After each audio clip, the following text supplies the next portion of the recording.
Beijing's newest strategy in corporate warfare: detain executives to kill deals. Before Beijing formally blocked Meta's roughly $2 billion acquisition of the AI startup Manus, it first made sure the company's two top executives couldn't leave the country. In March, Chinese authorities summoned Manus CEO Xiao Hong and chief scientist Ji Yichao to a meeting in Beijing. Both men were based in Singapore, where Manus had moved its headquarters 9 months earlier.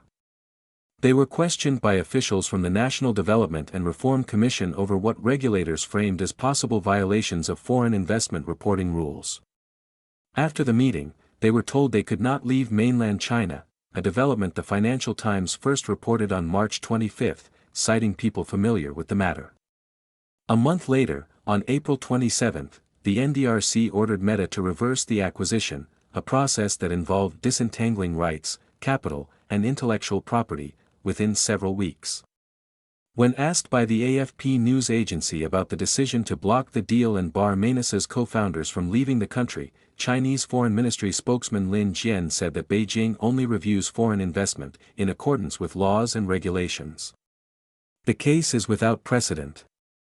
It is the first time Beijing has used exit bans on company executives to derail a multi-billion-dollar foreign tech acquisition, and the first publicly blocked foreign deal under China's 2021 Foreign Investment Security Review system. Analysts told the Epoch Times that it marks a striking expansion of how far the Chinese Communist Party is willing to go to stop technology, capital, and talent it considers strategically important from leaving its grasp, even when the target is, on paper, a Singapore-incorporated company with no remaining Chinese ownership. They say the chilling effect is likely to ripple across China's AI industry, scaring off foreign investors, closing exit options, and pushing some of the country's most ambitious entrepreneurs to build outside China from day one, or to leave earlier than they otherwise would. How Manus tried to leave. Manus was founded in Beijing in 2022 under parent company Butterfly Effect Technology. It became one of China's most watched AI startups in March 2025 when it unveiled a general-purpose AI agent that could complete complex tasks, drafting reports, building slide decks, screening resumes, with little human direction. Coming weeks after DeepSeek's breakout moment, it was hailed in Chinese state media as the country's next AI star. The company then moved quickly to put distance between itself and China. In April 2025, it raised $75 million in a Series B led by U.S. venture firm Benchmark, at a valuation of roughly $500 million. By mid-2025, it had relocated its global headquarters to Singapore. By July, it had laid off most of its Beijing staff and stopped operating in China. On December 29, 2025, Meta announced it would acquire Manus for about $2 billion, saying there would be no continuing Chinese ownership and that Manus would shut down its remaining China services. Within days, Meta began folding the technology and roughly 100 Manus employees into its Singapore office. In January, China's Ministry of Commerce announced a probe into the deal. By March, the founders were trapped in Beijing. By late April, the deal was dead. Why Beijing intervened? The intervention drew international attention because, by any conventional reading, Manus had already left China. Its parent company was reincorporated in Singapore, and it had no operations in China. Its U.S. acquirer had pledged to sever any remaining ties. Chinese state media defended the move anyway. CCTV said Beijing was targeting a Bath-style overseas expansion, companies that strip out their China registration but still benefit from Chinese-trained engineers, research, and data. The Global Times argued that the bigger concern was whether Meta was using the deal to acqui-hire a team that Beijing considered strategically important. Wang Xiaowen, an assistant research fellow at Taiwan's Institute for National Defense and Security Research, told the Epoch Times that Beijing views Manus the same way it views DeepSeek, as a strategic asset. She said Manus's effort to de-China-ize, by moving offshore and selling to a U.S. buyer, angered authorities who saw the relocation as an attempt to escape Chinese oversight while the underlying technology and people remained tied to the mainland. Her colleague Domingo Ique Yang, an assistant research fellow at the Institute's Division of National Security Research, said the decision was meant to deter other Chinese AI firms from following the same playbook. Beijing now treats AI as part of China's sovereign capability, Yang said, and the timing, only weeks before President Donald Trump's May 14 to 15 summit with Xi Jinping in Beijing, suggests Beijing also wanted to demonstrate it has tools of its own in the AI competition with Washington. US-based China affairs analyst Wang He drew a comparison to Didi, the ride-hailing giant that listed in New York in 2021 and was forced to delist after a regulatory crackdown from Beijing. The Mainis decision, he said, is more political than commercial. The reported exit bans on the founders make that obvious. Calling executives back to China and confiscating their freedom of movement is not how a normal regulatory review works. Mainis did not respond to a request for comment. Cost to China's AI sector. The irony is that Beijing's move could damage the industry it is trying to protect, Yang said. US AI startups raised nearly $270 billion in the first quarter of 2026, according to accounting and consulting firm KPMG, more than 13 times what Chinese AI startups raised. For Chinese founders, securing foreign capital, global customers, and overseas buyers is often the difference between scaling up and dying, Wang He said. Many Chinese startups need to go abroad to find serious financing and meaningful international visibility. By blocking the Mainis deal, Beijing has effectively cut off that path. He called it a strangling of a business model that could have helped Chinese AI companies compete globally. Yang said the broader chilling effect is the bigger problem. Companies that had been considering offshore relocation, restructuring, or foreign investment will now hesitate. Founders may worry that even if they leave, Beijing will still claim jurisdiction, or summon them back later for questioning they cannot decline.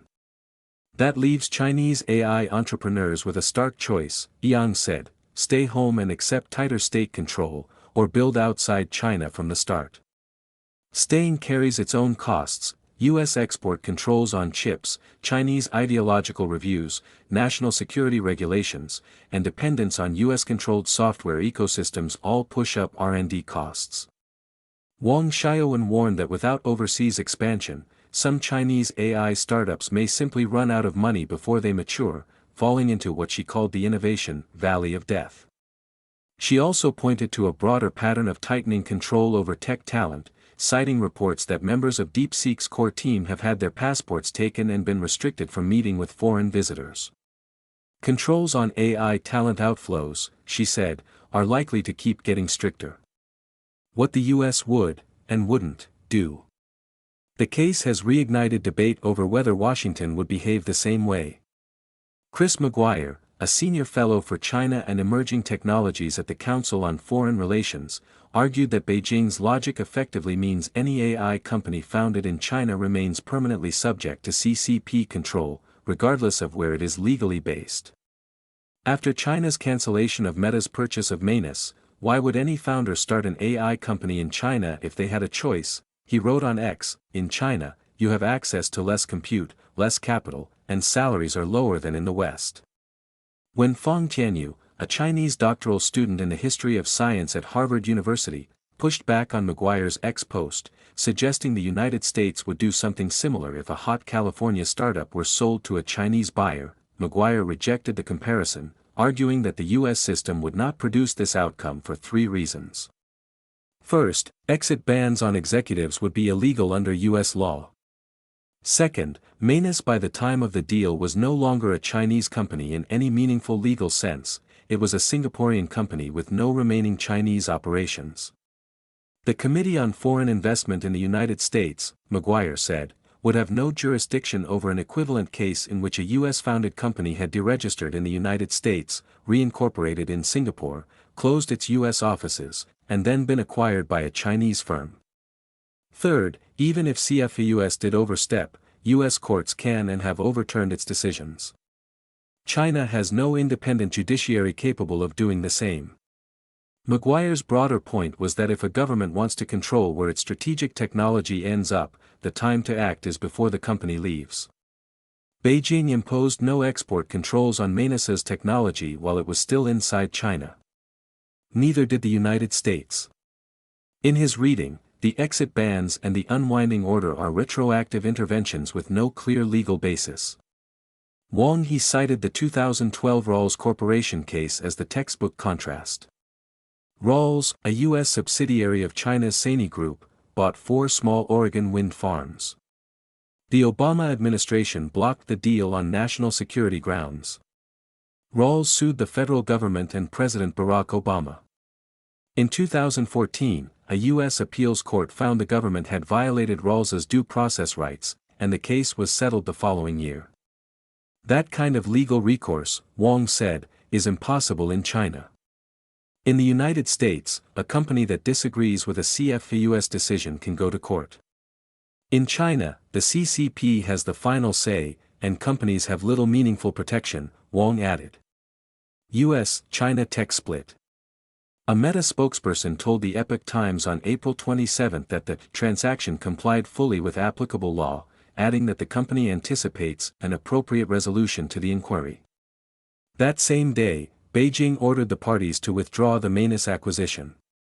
Under China's Foreign Investment Security Review rules, regulators can require parties to unwind an already implemented investment by disposing of equity or assets within a time limit and restoring the pre-transaction state. Reversing the deal cleanly may not be possible, Wang He said, citing Wall Street Journal and Bloomberg reports based on anonymous sources.